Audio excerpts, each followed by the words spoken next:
Good morning, good evening, and good night, wherever you are. For me, it's a good morning, as you can see. The birds are singing, and yeah, man, it's a freaking beautiful day. You know, that feeling in the morning.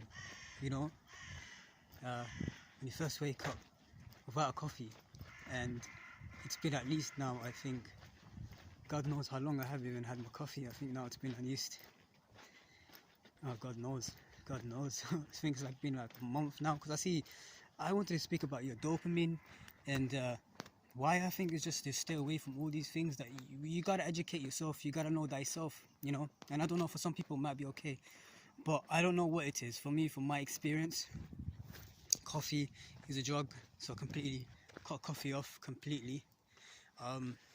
And then other one as well, which is completely cut off as well, is cannabis. I know a lot of people say cannabis has some benefits, right? And there's a lot of people that do. I don't judge for that, you know what I mean? Before I had a problem with it, of course, like I told you, I grew up with a very bad family member who tried to get me into addiction.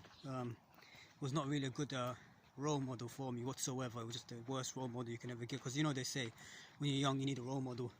My role models were drug addicts, so I learned how to be around toxic cannabis smoking alcoholics and drinkers and abusers and blame shifting, who cannot see themselves but need to blame someone else. Very cowardly, and that's why I really got off of that kind of stuff, because I didn't want to grow up to be like them anyways. And I had my freedom now, my space, and to actually show who I am without the influence of my elders, who are not the right people to be around whatsoever. Completely toxic and completely non-growth. Because now, as I'm getting older, of course, I cannot imagine giving anyone younger than me any kind of drugs, any kind of alcohol, in any way. I'll be supporting them mentally, physically, spiritually, you know, to make sure that they're okay, because that's not the way to go. That doesn't help with your problems. So cannabis is a part, like everyone says it's okay. Everyone says it's okay, cannabis is alright. But for me, I've had a problem with it, because I've noticed it's, as soon as you wake up, I'll have this chest problem. Like, it's like all these stuff that was buried in, that hasn't been felt, just comes out to the surface. So these things that I haven't worked on, these shadow work that I haven't worked on since childhood, the abuse, the mental abuse, the sexual abuse, physical abuse, all of these things, it tends to rise more, and it's not worth it. So I've noticed when I don't smoke any cannabis or whatever, I'm really wake up with really good chest, and problems don't seem to be as serious. You know, they seem to be just there, but not as serious. And that's why I just continue. I think the best thing, honestly, to do when it comes to your spirituality, when it comes to you getting into spirituality, is actually getting rid of everything. I know they say, okay, cannabis is this and that, but just try it, man. I think it's time for spiritual people, religious people, all this kind of stuff, you know what I mean? It's don't look at what people say, because we follow, we're like sheep. We follow what people say. Oh, cannabis is good for ya. You know, it grows from the ground, you know, it's beneficial, you know what I mean?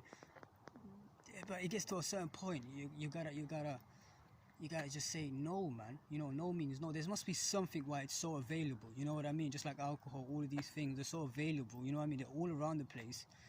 Weed is illegal, but you can get it wherever you go, and everyone smokes it. But I truly think, and when it gets to your spirituality time, it's time to throw every earthly thing away, everything that you've learned away, and just know that you are perfect just the way you are. You don't need these extensional things, right? And it's good to have fun right now and then. Of course, I've seen people in a good environment, not dangerous environment. Of course, the one I was in was horrible with my family, stuff like that. It was horrible, narcissistic, lying, cannot take their shift. They blame you while they're doing the same thing, you know what I mean? And it turns out to be the worst people are usually the ones who are speaking about other people, but at the end of the day, they're not telling about themselves, you know, and they're doing the same thing you're doing. And it's quite embarrassing when you start to understand that what narcissistic things are.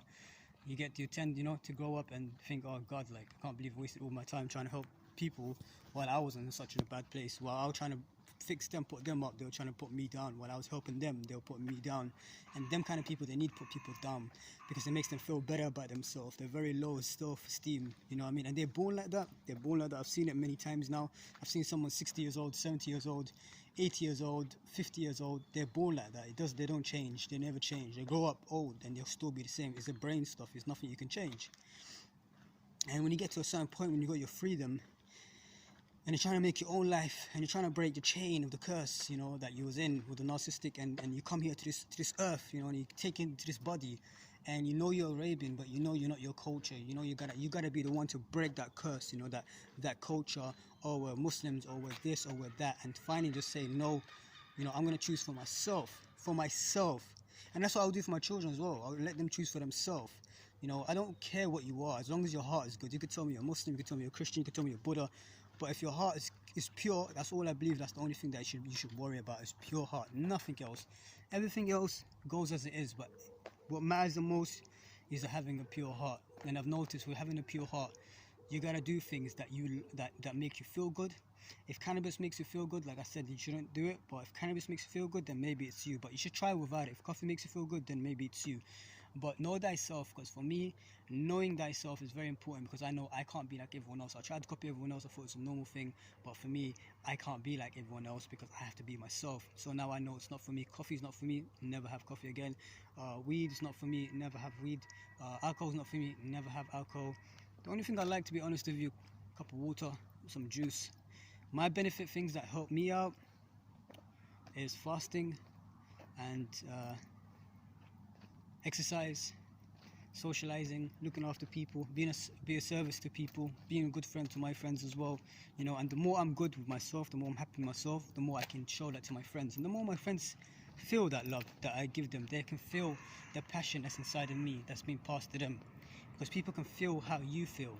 So it's very important to do things that you love and that makes you happy, because that other people then can feel how you feel. And I truly believe you help yourself, you feel good, other people can feel that. If you don't like yourself and you don't feel good, other people can feel that as well. So you gotta do what makes you feel good, and what makes you feel like, you know, that's what you want to do, and what makes you feel like it's beneficial for you. So try the methods that I tried, the 1 meal a day, you know, try all these other methods that I'm trying, all these things I'm trying, but see if it works for you. If it doesn't work for you, then throw it away. But always go around and experiment for yourself. Don't follow what everyone else is doing, that whole 3 meal a day. You know, that's what they say. The government says you have to eat 3 meal a day. That's the good way to go. You got monks who eat once a day. They eat in the morning and then that's it. That's why you gotta really stop, you know, allowing this world since a child to tell you who you are and what you should do and how you should eat. You need to get to a point where you need your own space and start figuring out who you are. So in the future on, whatever you want to be, whatever God, Allah, you know, has got for you in the future, presented for you in the future, you know, it's going to be something that you want, but you have to be ready for that. You gotta be ready to be presented for what you want. And remember, you don't get what you want, you get what you are. So if you're always in a relationship and you think, why are these always toxic people? There's some kind of trauma inside of you from childhood, some neglect, some unlove that's inside of you that you're trying to look for it in another man. Or a man is looking for all this trauma that he's gone through, he's looking for it in another female. You know, and this is why you're going to keep attracted, because it's not fair to be in a relationship and try to take from that person, you know, that love and all of that, because that's how we grow up. We find our role, or our queen or our king, and he's going to make us happy for the rest of our life. She's going to make me happy, and then you count on that person to make you happy, to the point you're dependent on that person, because you're thinking, you should make me happy. And that's not fair, to put that pressure on somebody else. That's not fair at all. You should be happy by yourself. She should be happy by herself. He should be happy by himself, and she should be happy with himself. Then you connect together, you see it, and then it's like, okay, we both got our love and we want to share it with each other. Not one doesn't have love and the other one has love, and then you're forcing the other one to give you the love, or she's trying to give you. It doesn't work like that. You know, he can't take the love off of you, and you can't take the love off of him. You gotta have your own energy, you gotta have your own love, you gotta have your own aura, your own, you know, everything that you are, and then you get to share it with your partner. And as soon as I truly believe, if you really want to meet your soulmate, and I truly believe in this, right, you really truly believe in this, you gotta work on all your traumas from childhood, all your lack of self-esteem, all your lack of love, whatever you've gone through, all of these things you can't get with your soulmate until you heal that, because it would not be healthy for you to even be with somebody with all of that, and then throw all of that onto that guy, all your problems onto that guy. You know, you want him to do everything for you that the other person never did for you. You know, you want that perfect, but it's not fair on them. So you got to do it. You got to love yourself. You got to do the shadow work, which you could see from my page. I talk about shadow work as well. I have another page as well, Kind Loving Rainbow Abs, and you can see I got all the kind of shadow work. I talk a lot about shadow work. I love shadow work. It's all I am. I'm a shadow work mentor for myself, and I'm not exclusive, of course, but I truly want to be able to help myself, and I really know that the universe will set me to help other people when it's the right time. And right now I have to learn how to save myself, heal myself, so then I can show other people how to do it. I can't heal nobody, and I don't really truly believe anyone can heal anybody. I believe it's your job to heal yourself, because you don't want someone to have that kind of power over you, and it's not right for somebody to come to you have to pay me this much money for me to heal you, which no one can do. They can only show you how they do it, how they did it, how they've learned to do it, and then you have to practice it and do it yourself. And then when you practice and do it yourself, then you pass it on to somebody else. You see, that's how it goes. And then everyone starts to heal, and it goes all around the nation.